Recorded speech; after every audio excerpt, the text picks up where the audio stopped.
Students, हम पढ़ रहे हैं कक्षा 7 हिंदी वसंत नवा पाठ चिड़िया की बच्ची। जैसा कि आप पाठ का नाम देख पा रहे हैं, चिड़िया की बच्ची, अर्थात अवश्य ही इस पाठ में किसी चिड़िया या उसके छोटे बच्चे की कोई कहानी होगी। और आप यदि ऐसा सोच रहे हैं तो बिल्कुल सही है। इसमें इसी प्रकार की एक कहानी वर्णन की गई है। एक चिड़िया की छोटी बच्ची है जो उड़ते उड़ते एक सेठ के बगीचे में चली जाती है। सेठ जो कि काफ़ी धनवान है, उसके पास बहुत पैसा है, वो बड़े से मकान में रहता है, उसके पास में ढेर सारे नौकर चाकर हैं। वो चिड़िया से कहता है कि हे चिड़िया, तुम मेरे पास मेरे साथ मेरे घर पे रह जाओ, मैं तुम्हें एकदम बढ़िया तरीके से सोने के पिंजरे में रखूँगा और खाने के लिए ढेर सारी चीज़ें दूंगा। लेकिन चिड़िया इस बात के लिए तैयार नहीं होती है। तब सेठ और चिड़िया के बीच में क्या क्या बातें होती है, अंत में क्या होता है और किस प्रकार से चिड़िया वापस अपनी माँ के पास चली जाती है, ये सारी बातें इस पाठ में हम लोग पढ़ेंगे। तो बहुत ही मज़ेदार पाठ है, आप ध्यान से देखिए, सुनिए। माधवदास ने अपनी संगमरमर की नई कोठी बनवाई है। ये सेठ का नाम है। नई कोठी मतलब नया मकान। उसके सामने बहुत सुहावना बगीचा भी लगवाया है। उनको कला से बहुत प्रेम है, अर्थात वो कला के प्रेमी हैं, सुंदर चीज़ों के प्रेमी हैं। धन की कमी नहीं है और कोई व्यसन छू नहीं गया। व्यसन मतलब बुरी आदत होता है। सुंदर अभिरुचि के आदमी, अर्थात उनको अच्छी चीज़ों में इंटरेस्ट है। फूल पौधे रकाबियों से हौज़ों में लगे फव्वारों में उछलता हुआ पानी उन्हें बहुत अच्छा लगता है। रकाबियाँ क्या होती है भाई?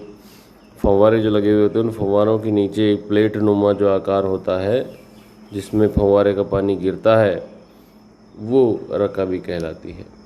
समय भी उनके पास काफ़ी है। शाम को जब दिन की गर्मी ढल जाती है और आसमान कई रंगों का हो जाता है, तब कोठी के बाहर चबूतरे पर तख्त डलवा कर, तख्त एक लकड़ी का बड़ा सा बैठने का आसन जैसा होता है, मसनद के सहारे, मसनद एक प्रकार का तकिया होता है जो गोलाकार का होता है, वह गलीचे पर बैठते हैं। गलीचा बिछाने के लिए एक अच्छी दरी होती है और प्रकृति की छटा निहारते हैं, प्रकृति की सुंदरता निहारते हैं। इनमें मानो उनको मन को तृप्ति मिलती है। तृप्ति मिलना मतलब संतुष्टि मिलना। मित्र हुए तो उनसे विनोद चर्चा करते हैं, अर्थात हंसी मजाक, नहीं तो पास रखे हुए फरसी हुक्के की सटक को मुंह में दिए ख्याल ही ख्याल में संध्या को स्वप्न की भांति गुजार देते हैं। यहाँ एक शब्द आया फरसी हुक्का। यहाँ पर हुक्के की बात चल रही है। हुक्का एक प्रकार का धूम्रपान होता है। आगे देखिएगा। आज कुछ कुछ बादल थे, घटा गहरी नहीं थी, धूप का प्रकाश उनमें से छन छन कर आ रहा था। माधवदास मसनद के सारे बैठे हुए थे। उन्हें ज़िंदगी में क्या स्वाद नहीं मिला, अर्थात सब कुछ मिला, पर जी भर के भी कुछ खाली सा रह गया, अर्थात कुछ न कुछ कमी अभी भी महसूस हो रही थी। उस दिन संध्या समय उनके देखते देखते सामने की गुलाबी डाली पर एक चिड़िया आ बैठी। चिड़िया बहुत सुंदर थी। उसकी गर्दन लाल थी और गुलाबी होते होते किनारों पर जरा जरा नीली पड़ गई थी। पंख ऊपर से चमकदार स्याह थे। स्याह मतलब काले। उसका नन्हा सा सिर तो बहुत प्यारा लगता था और शरीर पर चित्र विचित्र चित्रकारी थी, मतलब अलग अलग रंग थे।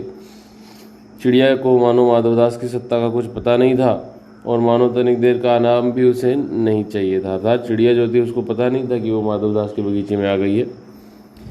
कभी पर हिलाती, पर मतलब पंख, और कभी फुदकती। वह खूब खुश मालूम होती थी। अपनी नन्ही सी चोंच से प्यारी प्यारी आवाज़ें भी निकाल रही थी।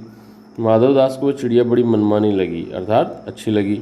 उसकी स्वतंत्रता उसकी बड़ी प्यारी जान पड़ती थी। कुछ देर तक वह उस चिड़िया का इस डाल से उस डाल थिरकना देखते रहे। इस समय वह अपना बहुत कुछ भूल गए, अर्थात उन्हें याद ही नहीं रहा, वो सिर्फ चिड़िया को देखते रहे। उन्होंने उस चिड़िया से कहा, आओ तुम बड़ी अच्छी आई, यह बगीचा तुम लोगों के बिना सूना लगता है। सुनो चिड़िया, तुम खुशी से ये समझो कि ये बगीचा मैंने तुम्हारे लिए बनवाया है। तुम बेखट के यहाँ आया करो। बेखट के मतलब बिना रुकावट के। चिड़िया पहले तो असावधान रही, फिर जानकर कि बात उससे ही की जा रही है वह एकाएक तो घबराई, फिर संकोच को जीत कर बोली, मुझे मालूम नहीं कि ये बगीचा आपका है, मैं अभी चली जाती हूँ। पल भर सांस लेने में यहाँ टिक गई थी। अर्थात चिड़िया ने पहले तो देखा कि पता नहीं कौन किसी से बातें कर रहा होगा, फिर जब उसको पता लगा कि मेरे से ही बातें कर रहे हैं तो फिर चिड़िया घबराते हुए बोली कि नहीं, मैं तो यहाँ ऐसे ही रुक गई थी थोड़ी देर के लिए, अभी वापस चली जाऊँगी। माधवदास ने कहा, हाँ बगीचा तो मेरा है, ये संगमरमर की कोठी भी मेरी है, लेकिन इस सब को तुम अपना ही समझ सकती हो। सब कुछ तुम्हारा है। तुम कैसी भोली हो, कैसी प्यारी हो। जाओ, नहीं बैठो, मेरा मन तुमसे बहुत खुश होता है। ऐसा सेठ ने कहा तो चिड़िया बोली। चिड़िया बहुत कुछ सकचा गई थी, अर्थात संकोच में आ गई थी। उसे बोध हुआ, अर्थात उसे ज्ञान हुआ कि ये उससे गलती तो नहीं हुई है कि वो यहाँ बैठ गई। उसका थिरकना रुक गया, वो कूद नहीं रही इधर से उधर। भयभीत सी वो बोली, अर्थात डरी हुई, मैं थक कर यहाँ बैठ गई थी, मैं अभी चली जाऊँगी, बगीचा आपका है, मुझे माफ़ करें।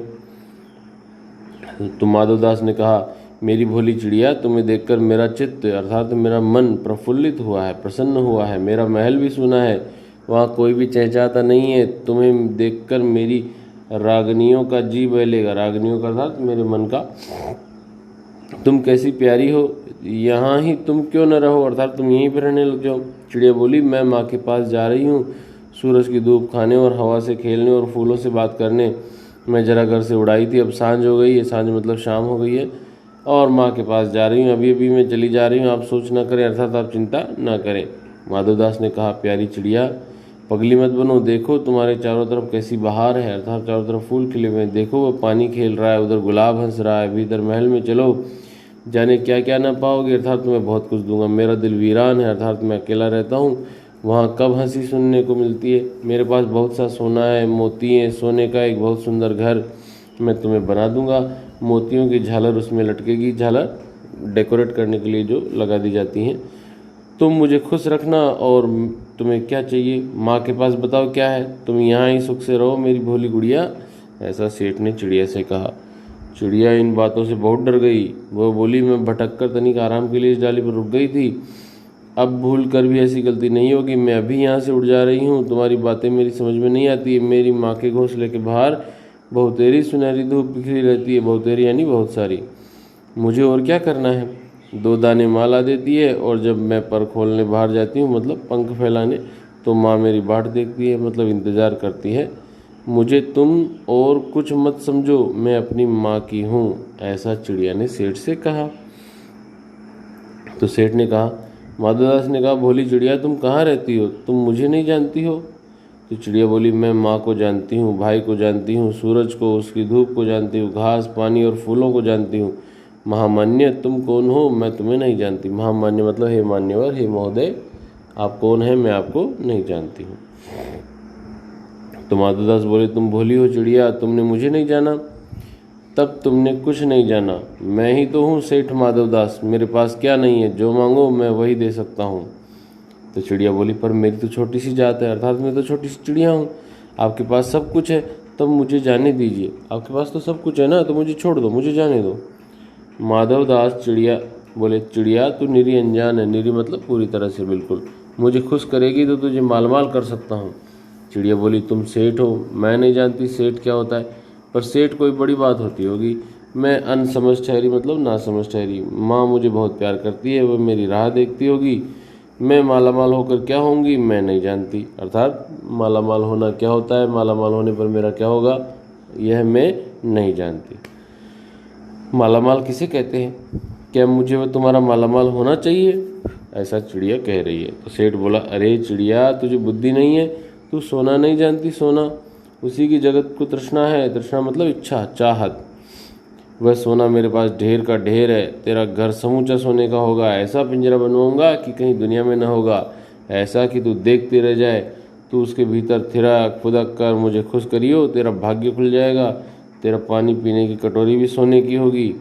तो चिड़िया बोली, वह सोना क्या चीज़ होती है। चिड़िया सोना नहीं जानती है, क्योंकि वो तो एक छोटी सी प्यारी सी नन्ही सी चिड़िया ही तो है, तो वो नहीं जानती है। क्योंकि सोना तो इंसान लोग जानते हैं, इसके अलावा कोई जानवर भी नहीं जानता है। तो सेठ बोला, तू क्या जानेगी, तू चिड़िया जो है, सोने का मूल्य सीखने के लिए तुझे बहुत सीखना है। बस ये जान ले कि सेठ माधवदास तुझसे बात कर रहा है, जिससे मैं बात कर लेता हूँ उसकी किस्मत खुल जाती है। तू अभी जग का हाल नहीं जानती, जग मतलब संसार। मेरी कोठियों पर कोठियाँ हैं, अर्थात मेरे पास अनेक बड़े बड़े मकान हैं। बगीचों पर बगीचे हैं, मतलब अनेक बगीचे हैं। दास दासियों की संख्या नहीं है, मतलब इतने दास दासियाँ हैं कि जिनको गिन नहीं सकते। पर तुझसे मेरा चित्त प्रसन्न हुआ, अर्थात लेकिन तुझे देखकर मुझे खुशी मिली है। ऐसा वरदान कब किसी को मिलता है। अरे चिड़िया, तू इस बात को समझती क्यों नहीं। अर्थात सेठ ने कहा कि मेरे पास में बड़े बड़े घर हैं, नौकर चाकर हैं, बहुत पैसा है, लेकिन मुझे खुशी नहीं मिलती। तो चिड़िया को देखकर खुशी मिली है। तो चिड़िया बोली, सेठ मैं नादान हूँ, अर्थात मैं समझदार नहीं हूँ, मैं कुछ समझती नहीं हूँ, पर मुझे देर हो रही है। मेरी माँ बाट देखती होगी, इंतज़ार करती होगी।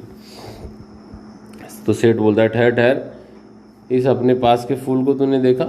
ये एक है, ऐसे अनगिनती फूल है, मतलब ढेर सारे फूल है, ऐसे अनगिनती फूल मेरे बगीचों में हैं। वे भांति भांति के रंग के हैं, तरह तरह की उनकी खुशबू है। चिड़िया, तैने मेरा चित्त प्रसन्न किया है और वे सब फूल तेरे लिए खिला करेंगे। अर्थात तुमने मुझे खुश कर दिया, इसलिए मेरे बगीचों के सारे फूल तुम्हारे होंगे। वहाँ घोंसले में तेरी माँ है, पर माँ क्या है? इस बहार के सामने तेरी माँ क्या है? ऐसा सेठ ने चिड़िया से कहा। वहाँ तेरे घोंसले में कुछ भी तो नहीं है, तो अपने को नहीं देखती? कैसी सुंदर तेरी गर्दन है, कैसी रंगीन देह है, देह मतलब शरीर, तो अपने मूल्य को क्यों नहीं देखती है? मैं तुझे सोने से मढ़कर तेरे मूल्य को चमका दूंगा। सोने से मढ़ना अर्थात सोने को जो है बॉडी पर कवर करवा देना। तैने मेरा चित्त को प्रसन्न किया, तू मत जा, तू यहीं रहे। अर्थात तुझे देख करके मुझे खुशी मिली है, इसलिए तू कहीं मत जा, तू मेरे साथ ही रहे। ऐसा सेठ ने चिड़िया से कहा। तो चिड़िया बोली, सेठ, मैं अपने को नहीं जानती, इतना जानती हूँ कि माँ मेरी है और मुझे यहाँ तो देर हो रही है। सेठ, मुझे रात मत करो, रात में अंधेरा बहुत हो जाता है और मैं राह भूल जाऊँगी। तो सेठ ने कहा, अच्छा चिड़िया, जाती हो तो जाओ, पर इस बगीचे को अपना ही समझो, तुम बड़ी सुंदर हो। ये कहने के साथ ही सेठ ने एक बटन दबा दिया। उसके बटन दबाने से दूर कोठी के अंदर आवाज़ हुई, जिसे सुनकर एक दास मतलब एक नौकर झटपट भागकर बाहर आया। ये सब क्षण भर में हो गया और चिड़िया कुछ भी नहीं समझी। सेठ कहते रहे, तुम अभी माँ के पास जाओ, माँ बाट देखती होगी, पर कल आओगी ना? कल आना, परसों आना, रोज आना, ऐसा चिड़िया को बोले। ये कहते कहते दास को सेठ ने इशारा कर दिया कि वह चिड़िया को पकड़ने की जतन में चला, अर्थात प्रयास करने लगा। सेठ कहते रहे, सच तुम बड़ी सुंदर लगती हो। तुम्हारे भाई बहन हैं? कितने भाई बहन हैं? तो चिड़िया बोली, 2 बहन 1 भाई, पर मुझे देर हो रही है। तो सेठ बोला, हाँ हाँ जाना, अभी तो उजाला है, अर्थात उजाला है। 2 बहन 1 भाई, बड़ी अच्छी बात है। पर चिड़िया के मन के भीतर जाने की चैन नहीं था, अर्थात वो बेचैन हो गई। वह चौकन्नी होकर चारों ओर देखती थी, सावधान होकर के। उसने कहा, सेठ मुझे देर हो रही है। सेठ ने कहा, देर अभी कहाँ, अभी उजेला है मेरी प्यारी चिड़िया। तुम अपने घर का इतने और हाल सुनाओ, भय मत करो, अर्थात डरो मत, तुम तो सुनाओ। तो चिड़िया ने कहा, सेठ मुझे डर लगता है, माँ मेरी दूर है, रात हो जाएगी तो राह नहीं सूझेगी, अर्थात रास्ता नहीं दिखाई देगा। इतने में चिड़िया को बोध हुआ कि जैसे एक कठोर स्पर्श उसके देह को छू गया, अर्थात किसी ने हाथ मारा। वह चीख देकर चींचियाई और एकदम से उड़ी। नौकर के फैले हुए पंजे में वह आकर भी नहीं आ सकी। तब वह उड़ती हुई एक सांस में माँ के पास गई और माँ की गोद में गिरकर सुबकने लगी। ओ माँ, ओ माँ। माँ ने बच्ची को छाती से चिपटाकर पूछा, क्या है मेरी बच्ची, क्या है, क्या हुआ, क्यों डरी है? पर बच्ची कांप कांप कर माँ की छाती से और चिपक गई और बोली, और कुछ नहीं बोली, बस सुबकती रही, ओ माँ, ओ माँ। सुबकना मतलब रोना। बड़ी देर में उसको ढांढस बंधा और तब वह पलक मींच कर उस छाती में ही चिपक कर सोई, जैसे अब पलक न खोलेगी। तो प्यारे बच्चों, ये था आपका पाठ चिड़िया की बच्ची। इसके प्रश्न देख लेते हैं हम लोग। पहला प्रश्न देखिएगा, किन बातों से ज्ञात होता है कि माधवदास का जीवन संपन्नता से भरा था और किन बातों से ज्ञात होता है कि वह सुखी नहीं था? तो इस प्रश्न का उत्तर होगा कि माधवदास के पास में अनेक सारी कोठियां हैं, ढेर सारे बगीचे हैं, अनगिनत नौकर चाकर हैं, बहुत पैसा है, सोना है। इन सब से पता चलता है कि उसका जीवन बहुत ही संपन्न था। लेकिन उसने जब चिड़िया से कहा कि मेरे पास ये सब कुछ है, लेकिन फिर भी मुझे चित्त में प्रसन्नता नहीं है, मन में खुशी नहीं है, इसलिए तुम आई हो तो मुझे खुशी मिली है, प्लीज़ तुम मेरे पास ही रह जाओ, तुम रहोगी तो मैं खुद कितना खुश रहूँगा। इन बातों से पता चलता है कि वो सुखी नहीं है। दूसरा प्रश्न, माधवदास क्यों बार बार चिड़िया से कहता है कि ये बगीचा तुम्हारा ही है? क्या माधवदास निस्वार्थ मन से ऐसा कह रहा था? स्पष्ट कीजिए। तो माधवदास ऐसा निस्वार्थ मन से नहीं कह रहा था, इसमें उसका खुद का स्वार्थ था। वह चिड़िया से बार बार ऐसा इसलिए कह रहा था कि ये बगीचा तुम्हारा है, क्योंकि वो चाहता था कि वो चिड़िया यहीं पर रहे, क्योंकि उस चिड़िया को देख कर के उसको खुशी मिल रही थी। तीसरा प्रश्न देखिए, माधवदास के बार बार समझाने पर भी चिड़िया सोने के पिंजरे और सुख सुविधाओं को कोई महत्व नहीं दे रही थी। दूसरी तरफ माधवदास की नज़र में चिड़िया की जिद का कोई तुक नहीं था। माधवदास और चिड़िया के मनोभावों के अंतर क्या क्या थे, अपने शब्दों में लिखिए। तो इसका उत्तर सुनिए आप लोग। माधवदास बार बार चिड़िया को समझा रहा था कि सोने का पिंजरा होगा, सोने की कटोरी होगी, ढेर सारी सुख सुविधाएँ होंगी, तुम यहीं पर रहो। जबकि चिड़िया ये कह रही थी कि नहीं, मुझे यहाँ नहीं रहना, सोना क्या होता है मैं नहीं जानती, मुझे मेरी माँ के पास जाना है, मुझे माँ के पास रहना अच्छा लगता है। तो इस प्रकार से हम देख सकते हैं कि दोनों के मनोभावों में काफ़ी अंतर है। एक को विभिन्न प्रकार की भौतिक सुख सुविधाओं में आनंद आता है और दूसरे को सिर्फ अपने परिजनों के साथ रहने में आनंद आता है। तो ओवरऑल यदि हम कहना चाहें तो चिड़िया का जो कहना है वो ज़्यादा सही है और माधव दास की बातों में कोई तुक नहीं है। आगे बढ़ते हैं चौथे प्रश्न की ओर। कहानी के अंत में नन्ही चिड़िया सेठ के नौकर के पंजे से भाग निकलने की बात पढ़कर तुम्हें कैसा लगा? इसका उत्तर आप अपने मन से भी लिख सकते हैं, क्योंकि ये आपके स्वयं के शब्दों में लिखा जाना चाहिए, लेकिन फिर भी मैं इसके बारे में आपको बता देता हूँ कि जैसे ही नौकर ने चिड़िया को पकड़ने की कोशिश की और वो पंजे से भाग निकली तो हमें ऐसा लगा कि ये सेठ तो बड़ा ही बेकार आदमी है। देखो ये कैसी अच्छी अच्छी बातें कर रहा था और अंत में उस चिड़िया को बेचारी को ज़बरदस्ती अपने नौकर से पकड़वाने का प्रयास उसने किया। वो पकड़ के उसको पिंजरे में कैद करना चाहता था। और साथ ही साथ हमें ये भी पता चलता है कि हमें इस प्रकार से किसी की भी मीठी मीठी बातों में नहीं आना चाहिए। सदैव अपने परिवार वालों के साथ रहना चाहिए और उन्हीं की बात माननी चाहिए। आगे देखते हैं पांचवा प्रश्न। मेरी माँ बाट देखती होगी। नन्ही चिड़िया बार बार इसी बात को कहती है। आप अपने अनुभव के आधार पर बताइए कि हमारी ज़िंदगी में माँ का क्या महत्व है। भैया हमारी ज़िंदगी में माँ का बहुत अधिक महत्व है। जिस प्रकार से वो चिड़िया कह रही थी कि मेरी माँ बाट देखती होगी, मेरी माँ इंतज़ार कर रही होगी, ठीक उसी प्रकार हम भी यदि घर से बाहर निकलते हैं तो हमारी माँ निरंतर हमारा इंतज़ार करती रहती है। और यदि हम थोड़ा सा भी लेट हो जाएं तो तुरंत बहुत ज़्यादा चिंतित हो जाती है, घबरा जाती है और हमारे बारे में पूछने लगती है, वो कहाँ गया अभी तक आया नहीं, वो कहाँ गया अभी तक आया नहीं। तो इस प्रकार हम कह सकते हैं कि हमारे जीवन में माँ का बहुत ज़्यादा महत्व है। छठा प्रश्न देखिएगा। इस कहानी का कोई और शीर्षक देना हो तो आप क्या देना चाहेंगे और क्यों? तो भाई इस कहानी के ढेर सारे शीर्षक दिए जा सकते हैं।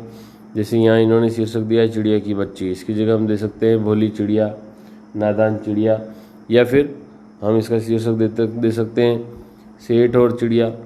इसी प्रकार से और कोई भी शीर्षक आपके मन में आ रहा हो तो आप वो भी इसमें लिख सकते हैं। तो प्यारे बच्चों आज के लिए इतना ही है। Thank you.